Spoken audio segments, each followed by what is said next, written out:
जिंदगी का एक नियम है कि ये बिना सिखाए हमें मरने नहीं देती।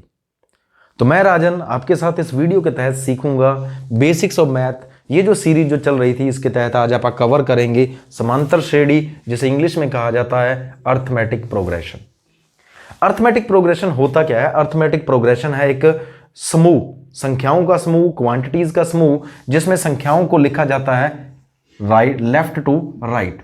जैसे मैंने लिखा 3, 6, 9, 12, 15, इसी तरह ये आगे चलती जाए। तो देखा जाए इसको ध्यान से तो इनमें बराबर बराबर फर्क है। 3 के बाद 3 जुड़ा तो 6 बन गया, 3 जुड़ा 9 बन गया, 12 बन गया, 15 बन गया। 3 जुड़ने से अगर बराबर बराबर क्या है, जुड़ रहा है किसी में, या बराबर बराबर कम हो रहा है। अगर मैं लिखूं 50, 48, ठीक है, उसके बाद लिखूं 46, 44, तो यहां पर -2 हो रहा है, ठीक है। तो ये क्या है? ये है एपी हमारी, जिसे क्या कह देते हैं, अर्थमेटिक प्रोग्रेशन। इसको देखें तो ये कहलाता है टर्म 1, ये टर्म 2, टर्म 3, टर्म 4, टर्म 5। और इसको और क्या कहा जाता है हिंदी में कहें तो ये पहला पद, ठीक है, और ये दूसरा, तीसरा, चौथा, पांचवा, ठीक है। इनके बीच में जो फर्क है, चाहे वो +3 का है या -2 का है, ये दूसरा पद और ये पहला पद, इन दोनों में जो फर्क है उसे कहा जाता है सार्व अंतर, यानी कि कॉमन डिफरेंस, ठीक है। इसको लिखा जाता है डी से, और जो पहली संख्या होती है इसको लिखा जाता है ए से। तो इसके अंदर देखें तो हमारा ए क्या है, ये 3 है। इसमें डी कितना है? डी कितना है? 3 है, ठीक है। और इसकी टर्म 1 3 है, टर्म 2 6 है, टर्म 4 12 है। इस टर्म 4 को लिखूंगा तो ये क्या लिखी जाएगी? 12। टी के नीचे छोटा सा 4 लिखा है, T4, यानी कि टर्म चौथी, ये बराबर है 12 के, ठीक है। 3, 5, 7, 9, 11, 13, ये एपी में है। देखा जाए तो इनमें 2 का फर्क है, तो ये एपी में है, ठीक है। इनका अगर हमें जोड़ निकालना है, योग निकालना है, ये तो अभी 6 ही टर्म्स हैं। अगर इससे ज़्यादा आ जाएं तो हम क्या करेंगे? एक फॉर्मूला यूज़ करेंगे। इसमें भी क्या होगा? इसका है फॉर्मूला SN, यानी कि सम ऑफ n टर्म्स, n संख्याओं का योग बराबर n/2, और अंदर क्या लिखा जाएगा? 2a + n-1d। तो आप देखिए यहाँ a भी चाहिए, n भी चाहिए और d भी चाहिए। 3 तो चाहिए, तो चौथी हमारी निकल जाएगी। अगर हमारे पास ये 3 दिए हुए हैं, यानी कि सम दिया हुआ है, ये a दिया हुआ है, n दिया हुआ है, तो हमारा d निकल जाएगा। अगर d दिया हुआ है तो हम n निकाल सकते हैं, ठीक है। n और d दिए हैं तो a निकाल सकते हैं इस फॉर्मूला से, ठीक है। अब देखिए इनका जोड़ निकालना है। 3 + 5 + 7 + 9 + 11 + 13। वैसे अगर जोड़ें तो कितना आता है? 3 और 5 8 और 7 15 और 9 24 और 11 35, 35 और 13 48। जोड़ आता है हमारा 48। बट अगर ये बहुत ज़्यादा लंबी हो, मतलब इसमें तो पहले कितनी आई हैं? 6 संख्याएं आई हैं। अगर इसमें आ जाएं 600 संख्याएं, तब हम क्या है जोड़ कैसे निकालेंगे? 600 संख्याओं का जोड़ हमारे लिए n क्या हो जाएगा? 600 हो जाएगा। n की जगह पर क्या आ जाएगा? 600 आ जाएगा, और 2 यहाँ पर, उसके बाद 2a a क्या है हमारे लिए? यानी कि पहला पद। 3 + n कितना है? 600 - 1, ठीक है। d कितना है हमारे लिए? 2 है। अब हम क्या करेंगे? इसको कट किया तो ये आ गया 300 गुना, ठीक है, इसकी गुना होगी अंदर, तो कितना होगा? 6 + 599 गुना 2, ठीक है। ये गुणा करो, इसके साथ ये जोड़ो, फिर ये गुणा करो, जो भी आपका आंसर आएगा वो हो जाएगा 600 टर्म्स का जोड़, 600 संख्याओं का जोड़, जो किस में है? एपी में है। तो हमारे लिए ये फॉर्मूला काम कर सकता है, ठीक है। तो इसकी जो शॉर्ट ट्रिक्स हैं उनको भी आप देखेंगे कि कैसे ये काम करती हैं। अब देखिए, अब अगर हम बात करें, कुछ संख्याएं या लगातार है, नेचुरल नंबर है, यानी कि 1 से स्टार्ट होकर के 10 तक चली गई हैं, उनका जोड़ आपको निकालना हो तो क्या फॉर्मूला बनेगा? देखिए 1 2 3 4, इसी तरह चलता जाए, कहां तक? 10 तक गया है। इसके लिए फॉर्मूला अगर आप लगाएं तो हम लगाएंगे जोड़ वाला, S = n/2, 2a + n-1d, ठीक है। ये देखिए, अब इसकी जगह क्या आने वाला है? ये तो निकालना है हमें, ऐसा रहेगा। n कितना है? ये 10 संख्याएं हैं, 10/2। इस 2a की जगह क्या आएगा? पहली, ठीक है, प्लस n कितना रहेगा? 10 - 1, ठीक है, और साथ में कौन रहेगा? गुणा में कौन रहेगा? d रहेगा, d यानी कि 1, ठीक है। इसको देखा जाए तो ये कितना आ गया? 5, ठीक है। ये कितना आ गया? 5, और अंदर कितना है? 2, प्लस यहां से क्या हुआ? 9, ठीक है। देखिए ये हो गया 5, और साथ में कौन? 11, ठीक है। तो इसका आंसर आया 55। अब देखा जाए तो ये 5 क्या है? इस 10 संख्याओं, टोटल ये 10 संख्याएं हैं, उनका हाफ है, यानी कि n/2 है, ठीक है, n/2। और साथ में क्या है? n कितनी है? 10 है, तो उससे एक ज्यादा क्या है? 11 गुना हो रहा है, यानी कि n+1। तो मतलब हमें ये फॉर्मूला लगाने की बजाय हमें ये फॉर्मूला लगा सकते हैं n/2 × n+1, ठीक है। देखिए अगर ये संख्याएं इसी तरह चलते चलते ये हो जाएं 1761 तक, इनका जोड़ क्या होगा? अब इनके लिए 1761 क्या है? संख्या है, ठीक है, तो डिवाइड में 2, ठीक है। अब 1761 से एक ज्यादा यानी कि 1762, इसको आप कट करें तो क्या आ जाएगा? जो भी कुछ यहाँ आया उसको मल्टीप्लाई करें, वो आ गया इनका जोड़। तो हमारे लिए लगातार संख्याएं हैं 1 2 3 4 5 6, लगातार संख्याएं हैं 1 से शुरू होकर जहां तक भी जाती हैं, उनके लिए फॉर्मूला क्या रहेगा? n/2 अंदर n+1। तो ये हमारे लिए ट्रिक बन जाती है, ठीक है। अब इसी तरह आगे बात करते हैं आप सम संख्याओं की। अगर यही संख्याएं सम हो जाएं यानी कि 2 से विभाजित होने वाली संख्याएं हो जाएं, तब फॉर्मूला क्या बनेगा? 2 + 4 + 6 + 8 + 10, इसी तरह चलता जाए 20 तक जाए। तो अब देखो 2 2 का फर्क है, तो ये संख्याएं टोटल कितनी हो चुकी हैं? 10 हो चुकी हैं, यानी कि n = 10। और पहला कौन है? 2 है, a = 2, d कितना है? 2 2 का फर्क है, ये हर एक में 2 2 का फर्क है, इनका जोड़ क्या होगा?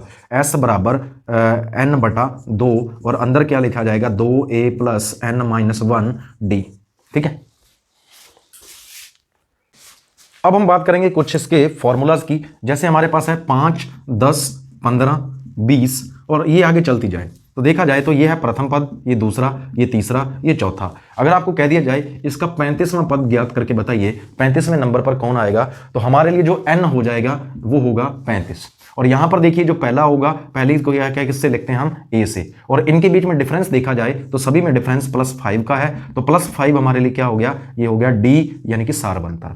तो अब हमें निकालना है 35वां, तो इसके लिए टर्म 35वीं निकालनी है, तो हमारे लिए फॉर्मूला रहता है a + n-1d, ठीक है। यहां पर क्या आ जाएगा? a की जगह आ जाएगा 5, ठीक है, प्लस n-1, n कितना है? 35 -1, d कितना है हमारे लिए? 5। तो ये क्या हो जाएगा? 5 + 34 गुणा में 5, ठीक है। 34 को 5 से गुणा करें तो ये आया 170, और ये इससे 5 जुड़ जाए तो ये हो गया 175, यानी कि 175, यानी कि 35वें नंबर पर कौन आएगा? 175। तो हम ज्ञात कर सकते हैं किसी भी टर्म को जो आगे आने वाली होगी इसके अंदर, ठीक है, वो किसके अकॉर्डिंग? a, d और n से। तो आपको हमेशा याद रखना है कि आपको जब भी सम दिया होगा तो हमें पूरा करना है एंड। a भी चाहिए हमें, n भी चाहिए और d भी चाहिए, ठीक है। अगर इनमें से कुछ मिसिंग है, मतलब आपको क्वेश्चन में क्या दिया होगा? a दिया होगा, n दिया होगा, ठीक है, ठीक है, d भी साथ में अगर है फिर तो आप सॉल्व कर पाएंगे, नहीं तो क्या है? नहीं कर पाएंगे, ठीक है। तो अब देखिए a एंड d हमें तो हमारे पास तीनों थे, तो अपन ने क्या है? ये निकाल पाए, ठीक है। अब इसी को क्या है? अपन शॉर्ट कर दे। अब देखा जाए तो ये क्या था? 35 में से एक गए तो 34 था, यानी कि यहाँ क्या था? d, ये था a, ठीक है, a + n-1 d है। तो देखा जाए तो अगर इसको मैं a ही लिखता हूं तो इसको मैं 34 लिखता हूं और इसको d ही रखता हूं, तो फॉर्मूला क्या बना? a + 34d, ठीक है। अगर हमें निकालनी है 40वें टर्म तो क्या होगी? a + 1 कम, यानी कि 39d। इतने ज्यादा स्टेप करने की बजाय हम ये यूज करेंगे a + 34d 39d, ठीक है। मुझे निकालना है 500वीं टर्म, तो 500वीं टर्म किसके बराबर होगी? a + 499d।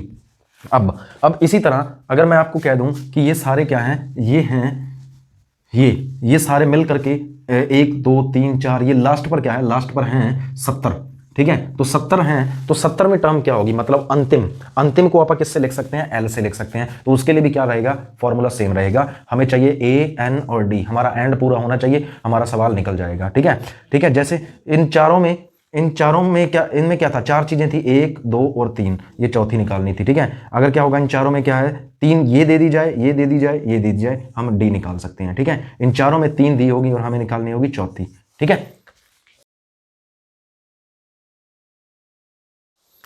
देखिए अब हम इसको आंसर निकालें तो क्या बनेगा? n की जगह आएगा 10, क्योंकि ये 10 संख्याएं हैं, और 2a 2 × 10, और यहाँ अंदर 10 - 1, d कितना है? 2, ठीक है। d कितना है? 2 2 का फर्क है। तो देखिए ये 10/2, ये कितना? अगर a कितना है? a हमारा 2 था, 10 नहीं था, 2 दूनी 4, ठीक है, 4 + 9, इसमें से 9 आया, 9 दूनी 18, तो ये हो गया 22। 22 गुणा में 10/2, तो 2 इसको कट करे 11 आया। आंसर क्या रहेगा? 10 × 11। अब देखिए हमारी संख्याएं थी 10, तो ये क्या हुआ? n, उससे एक ज्यादा लिखोगे तो क्या हो गया? n+1। तो मतलब जब भी सम संख्याओं का जोड़ करना है तो फॉर्मूला क्या बन गया? n × n+1। इससे पहले हम एक फॉर्मूला सीख चुके हैं जिसके अंदर हम बात कर रहे थे n/2 आगे n+1, ये किसके लिए था? लगातार संख्याएं हों तब, 1 2 3 4 5। अब सम संख्याओं के लिए जोड़ क्या हो गया? n × n+1, ठीक है। इसी तरह अगर विषम की बात करें हम, विषम के अंदर क्या होगा, कंसीडर करते हैं जिसमें क्या है 1 + 3 + 5 + 7 इसी तरह चलते चलते 21 तक। तो ये भी कितनी हो जाएंगी, ये हमें पता करना पड़ेगा कि ये कितनी संख्याएं हैं। ठीक है, पहले मैं बता देता हूं कि आप कैसे पता करेंगे। जो अंतिम है उसको माइनस कर दो, उसमें से माइनस कर दो पहली।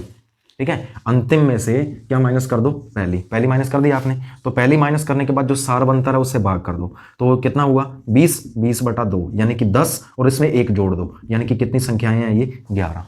ठीक है, कैसे पता चलता है कि ये कितनी है, अंतिम है, अंतिम में से पहली घटा दो और उसमें 1 जोड़ दीजिए। ठीक है, जैसे यहां हो जाए 47 हो जाए, तो क्या हुआ 47 में से 1 माइनस करेंगे आप और सारवंतर यानी कि 2 से भाग करेंगे, कितना हुआ 46/2, तो कितना आया 23 + 1, यानी कि कितनी संख्याएं हो चुकी हैं ये 24, ये वाली सारी। ठीक है, अब जोड़ कैसे निकलेगा, S = n/2, 2a + n-1d, ये हो गया। अब देखिए n कितना है यहाँ पर, मैंने अगर इसको कंसीडर करूँ तो ये 24/2, अंदर कितना है 2a, a कितना है हमारे लिए 1 और n-1 यानी कि 24 - 1 और d कितना है 2। ठीक है, अब इसको कट 24/2 इसको आप ऐसे ही रखते हैं, आगे क्या है 2, इसमें से 23, 24 में से गया 23, 23 दूना 46 और 2 48। अब इसको कट करें तो ये भी कितना आ गया 24, तो मतलब 24 × 24 कितनी संख्याएं थी, ये 24 थी, ये n हो गया, कितनी संख्याएं थी 24, ये भी n हो गया, यानी कि n²। तो जब भी विषम संख्याओं का जोड़ निकालना है आपको, प्रथम 100 कह दे, प्रथम 100 विषम संख्याओं का जोड़ क्या होगा 100 का स्क्वायर। ठीक है, प्रथम 5000 विषम संख्याओं का जोड़ क्या होगा 5000 का स्क्वायर, यानी कि 2 बार उसकी गुणा होगी, तो हमें मिल जाएगा कि वो क्या है, उसका सम मिल जाएगा, हमें जोड़ मिल जाएगा। ठीक है, तो अब हम बात करेंगे अर्थमेटिक मीन की, यानी कि औसत की। ये कैसे निकलेगा, इन सारी टर्म्स को, मान लो पहली टर्म पहला पद ये है, दूसरा ये है, तीसरा ये है, nवां ये है, सभी को जोड़िए और किससे भाग कर दीजिए, n से, तो ये अर्थमेटिक मीन हो गया। अगर यही संख्याएं क्या हो, विषम हो, ठीक है, विषम संख्याएं हो, जैसे इनकी संख्या 15 हो, 17 हो, तो जो इनमें मिडल होगी, सेंटर पर होगी, वो क्या रहेगी, अर्थमेटिक मीन रहेगी। इसके साथ कई बार क्वेश्चन आता है कि प्रथम 3 संख्याएं किसकी, मान लीजिए प्रथम 3 संख्याएं ये हैं किसकी, AP की, तो आप क्या है पहली को मान लेंगे यदि A, तो अगली क्या होगी A + D, उससे अगली की होगी A + 2D। ठीक है, अगर 4 कहे तो अगली हो जाएगी A + 3D। ठीक है, 5 कहे तो A + 4D, इसी तरह क्या बढ़ती जाएंगी, D का ही फर्क रहता है। तो ये थे कुछ एक बेसिक कंसेप्ट किससे जुड़े हुए, अर्थमेटिक प्रोग्रेशन से जुड़े हुए। इनसे जुड़े हुए सेपरेट क्या है लेक्चर्स मैं अभी लाने वाला हूँ। अगर वीडियो अच्छी लगे तो इसको लाइक करें, शेयर करें दूसरों के साथ। तो thank you, have a wonderful day ahead, have a wonderful life ahead.